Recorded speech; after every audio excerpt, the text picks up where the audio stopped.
με παπιά. Βάλε και εσύ το κανένα. Ο παπάς, ο παγής, έφαγε παχιαπακί.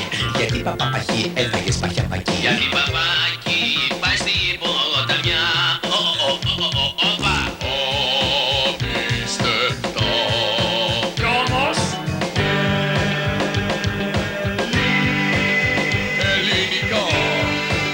Και ελληνικά.